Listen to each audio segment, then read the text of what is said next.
Welcome to Health Coach for Women. Intentional living for more happiness and fulfillment in your everyday life with your host, Marsha Roopchand-Walker. Join Marsha as she shares her own personal wellness journey, as well as stories from our guests that will enlighten and inspire you to move towards better health and happiness. Now, here's your host, Marsha Roopchand-Walker.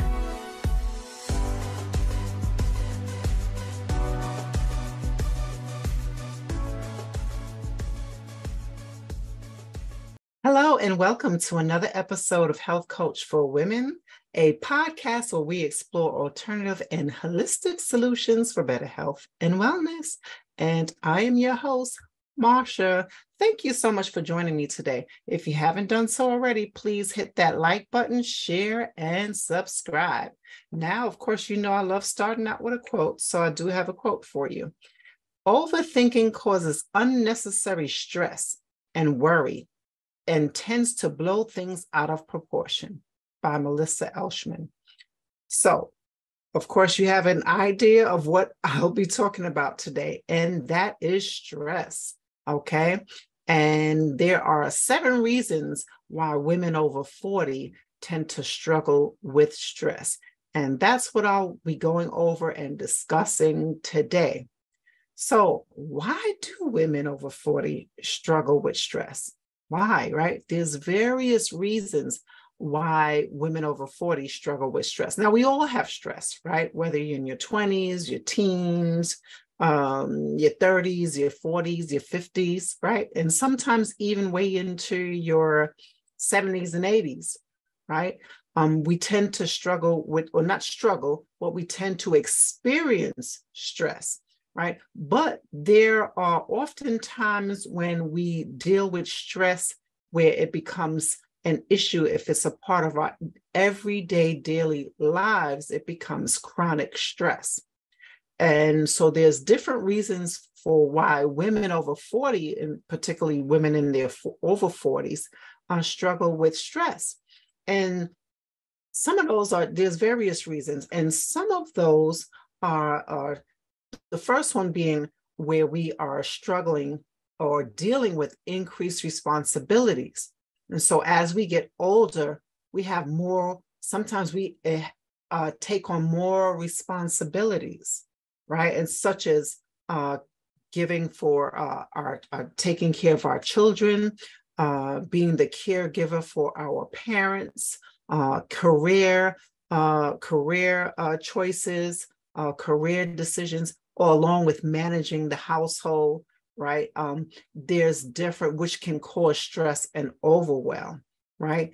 And so those increased responsibilities can bring us to a place of overwhelm and sometimes even depression, right?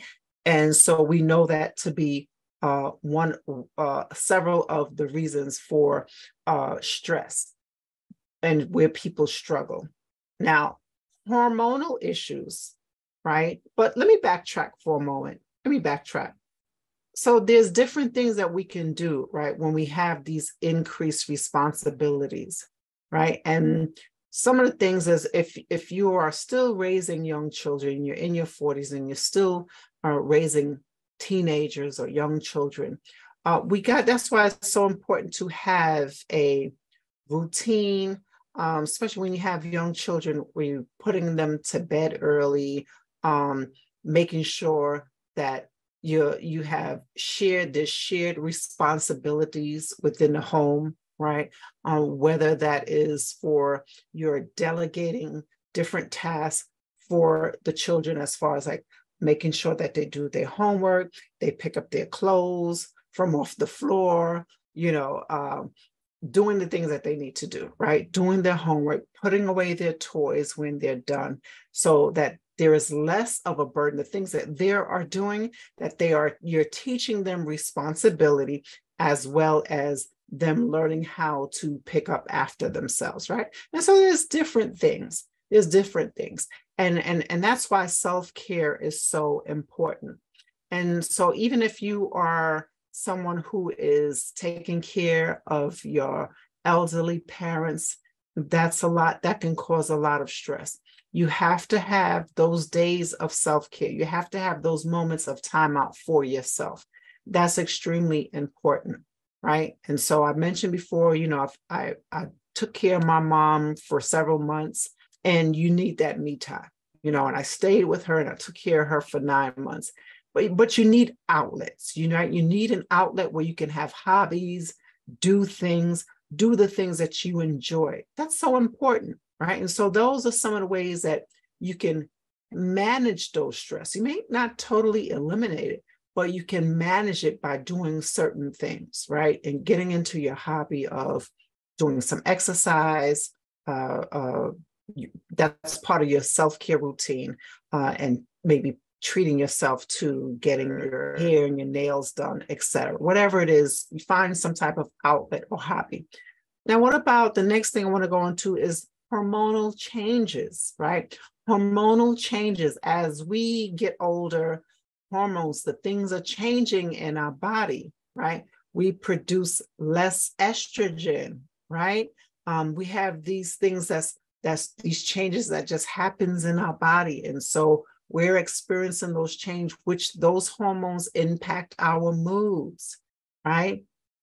You could be experiencing maybe a lack of some type of deficiency where it could be impacting your mood, right? Impacting your well-being. So we need to be able to pay attention to that, right? Maybe you could be experiencing early menopause, which they call it perimenopause. Look at certain things. We need to see what could be causing the issue for certain stresses, right? There's different things, of course. And, with the mood swing and lack of sleep, right? Lack of sleep can cause mood swings, right? And all of these things tend to heighten our stress level, right? Which is not good. So you also have these other situations and other challenges that can come across, that can bring about stress, which is career challenges, right? Your job could be very demanding, right? Depending on what it is that you do. And many jobs have, a lot of jobs, I don't want to say many, but many people express being where their job is one of the number one causes for stress in their lives, right? And that's based on some research studies. So what can we do to manage stress? I've talked about that before, managing stress in the workplace, right? What can we do to manage stress in the workplace? If it's your supervisor, upper management, where you're having the issue, it's important to have open dialogue, open communication, right? That's important.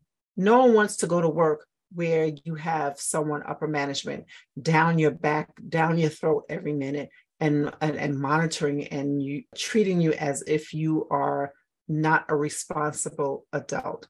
So communication is part of that. Now, it could be other things. It could be your coworkers, it could be other things, right? But whatever it is, we need to learn how to cope in the working environment and being able to manage that stress.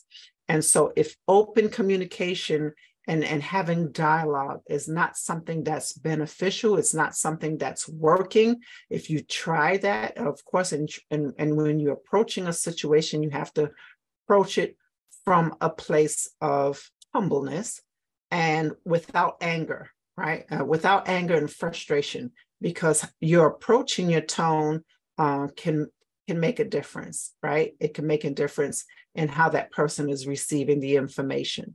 So effective communication, right? Having open dialogue, all right? And so being able to express your concerns, right? That you want to be able to do that. Now, another thing is maybe you may need to lessen your time at work where you are. Maybe you need to find other opportunities elsewhere. Sometimes that may be best.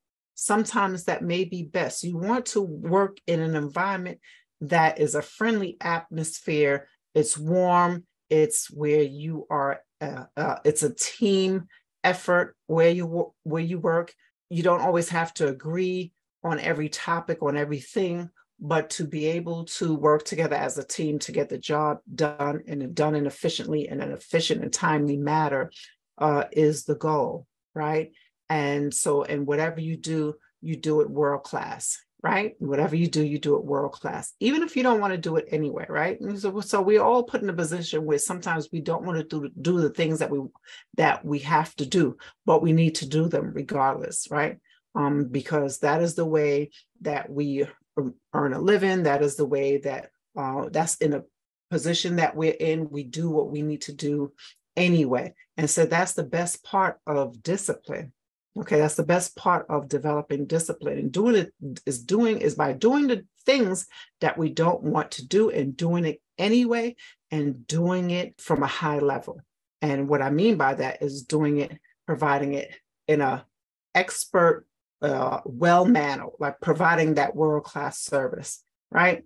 And so that is what we need to do. So career challenges can definitely be a cause for stress, because if you're working somewhere where you're unhappy, your concern is that you may want to leave. You may consider leaving. And so now you're back in the job market. Now you have the stress of that, of worrying about, okay, doing your resume over, or maybe, my interviewing skills could be better. You're concerned about all these different things. How will this new job be? Should I leave this current job where I'm making more money, but this other opportunity for a job with a better work environment pays a little less. So you really have to make the wise decisions that's best for your own individual particular needs and circumstances to determine what will be best for you. Okay. And so that's something that you may want to consider. And so the next thing is what's another thing that can cause women in their 40s to struggle with stress? Well, physical health, right? Our health, right? Not only do some women struggle with weight gain, where they're putting on more pounds or having issues with their health, such as chronic pain, just maybe some habits that they would like to change, and there seems to be a struggle. It caused them stress. They're finding it hard to lose the weight.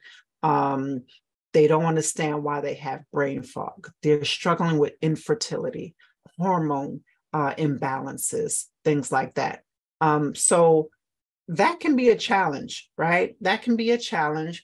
But what we need to do is to remember that we have to put our health, make our health a priority, right? And so when we fall off the wagon, so to speak, when we fall off, we have to just pick ourselves up and dust ourselves off and get back up and do it again, right? Get back up and do it again. Start getting into more healthier habits, right? And so that's where your healthcare team comes into play, with your doctors, your nutritionists, your health coaches, right? Anyone that's going to provide you that support that you need, right? Your community, right? You may be maybe you are part of a Facebook community where you all deal with certain similar issues, right? And so maybe you can turn to your support group for support, right? As well as maybe some guidance or share insight, exchange of ideas, okay? Some exchange of ideas. So health should always be a priority. It shouldn't be put on the back burner. When you're older, you're faced with a lot of different things, right? When you're younger, you're carefree, you may not think about certain things as much, but as we mature and get older, things that was not a priority are now a priority, right? They're now a priority. And so physical health is definitely one of those concerns. And so the next thing is life transitions, right? Life transitions. So life happens, right? So people experience transitions such as a breakup, going through a divorce, right? Maybe now, maybe you're over 40, maybe you're in your 50s or something like that. Maybe you're now dealing with, you have empty nesters, your kids are off to college, they're not in the home. That can bring some type of stress in a way, right? Well, now you feel like, okay, your job is complete, your job is done, and now you don't have anyone to take care of, right? Because you're so used to being that nurturer, that giver, and taking care of others. And so now maybe you are confused as what it is you should be doing. Maybe you were a stay-at-home mom, right? And so now the kids is off to college. What do you do now? Some people aren't sure what to do. Some people it's scary. Maybe a little anxiety. It can cause that too, right? And that's natural. That's a natural feeling, an emotion to have. But when it becomes where it is consuming and it is ongoing, then that should raise some red flags and concerns that needs to be addressed. Okay. And so what we need to do is to learn to practice that self-care, right? Learning to be in the moment of being present, right? Being present in the moment of now, and not being so concerned about the future, but or worrying about the past of what you could have done correctly, what you could have done right, and dwelling on what you've done wrong, right? So all of that is the past. So it's just moving forward into the future, but being present at the same time, if that makes sense. So it's being present, taking in the moment of now, and appreciating, showing that gratitude and appreciating what you currently have, and not staying stuck and then worrying about the future. Okay. All right. So we know about life transitions. So the next thing is society's expectations, right? Some people are so concerned about what other people are doing, and you stop to compare. I'm such and such, and I don't have what this person have, or I'm this age and I haven't accomplished this like such and such has. We shouldn't be in a place of comparing, right? But we know on social media that makes it hard, right? It makes it hard, especially for the younger generation, right? Especially for the younger, that peer pressure and that, social media, there's a good and it can be also bad, right? But for those who experience that, where you're going through trying to compare, don't compare. Don't worry about what someone else has achieved and you're not there yet. What you need to do is to focus on this new area of your life, this new phase of your life, or what you can do for yourself. What goals can you set for yourself that you wish to achieve, right? What realistic, smart goals can you set for yourself to achieve where you want to be, right? And so some helpful things that you can do is, of course, what I'm going to always say, prioritize your self-care, your health and well-being, right? And making those small changes of eating better and exercising for your body, right? But mindset training, right? Doing some shifts to make the changes in your mindset. That is so important. Mindset training, learning how to be calm, learning how to be relaxed, learning how to be in a state of flow.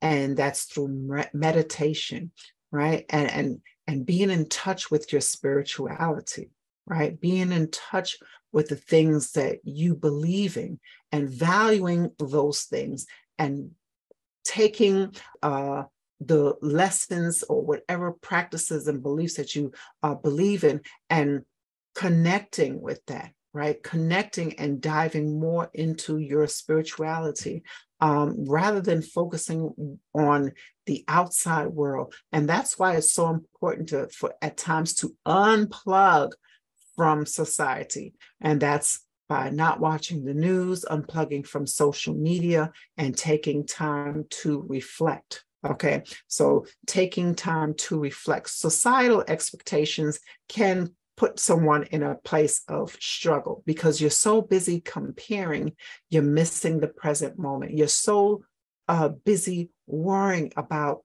you not being where you need to be, or so maybe engulfed in where this person is. It's okay to be happy for someone else and what they're doing. That's beautiful. There's nothing wrong with that. But when you find yourself engaged in these thoughts where it consumes you and you're being stuck in that, you have to change that. You don't want to be there. It's a place that can have you stuck, right? And so don't compare yourself to other people. Stay in your lane, right? And worry and be concerned about yourself and where you're going, okay? Not where the other person is going, but where you're going, what you need to do for you, because each individual's journey is different. And so remember that each person's journey is different. So that leads me into the next and final thing, which is financial stability, right? As we get older, we want to make sure that we are financially stable. So we may have some concerns about our finances. Maybe you're in your 40s and you haven't started a retirement yet. Maybe you're in your 40s and you're still transitioning from job to job.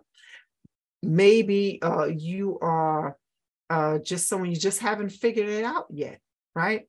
Or maybe you have figured it out, right? And maybe you know exactly what you want and exactly where you want to go and where you want to be, but you haven't gotten there yet, right? Because due to whatever, managing your money, you just have to be real with yourself. And so when you reach out to your financial advisor or things like that, be prepared to answer those questions and be honest with yourself, right? I think COVID played a role in that. When that happened, people were concerned about their finances, not being able to go to work. So that, of course, should have been a wake-up call where you can say you want to be in a position where you don't ever have to worry about something like that happening again, because you're going to be in a better position to where you're going to be okay because you have X amount of money saved up. You have other streams of income, right? Other ways of earning money, right? And so that is what I wanted to talk to you about today. Life is so interesting, but life is also beautiful, right? Life comes with challenges. Life comes with ups and downs, right? If we weather the storm, we can get through anything and build resilience, okay? We can build and have resilience and have everything that we want, right? When we shift our mindset. So these are the things that I wanted to cover today. And I think that is about all that I have for you today. So if you're struggling with stress, if you're struggling, you're a woman that's over 40 and you're dealing with stress, start implementing some simple practices in your life, right? And take a moment to just look at you and say good, nice things to yourself, right? Take a look in the mirror and tell yourself you love yourself, you accept yourself, you're good enough, you're not perfect, nor do you have to be perfect for anyone. Thank you so much for listening to Health Coach for Women with your host, Marsha Roopchand-Walker. If you've enjoyed this podcast, please be sure to rate, subscribe, and review on your preferred podcast listening platform. We really appreciate that effort. Until next time.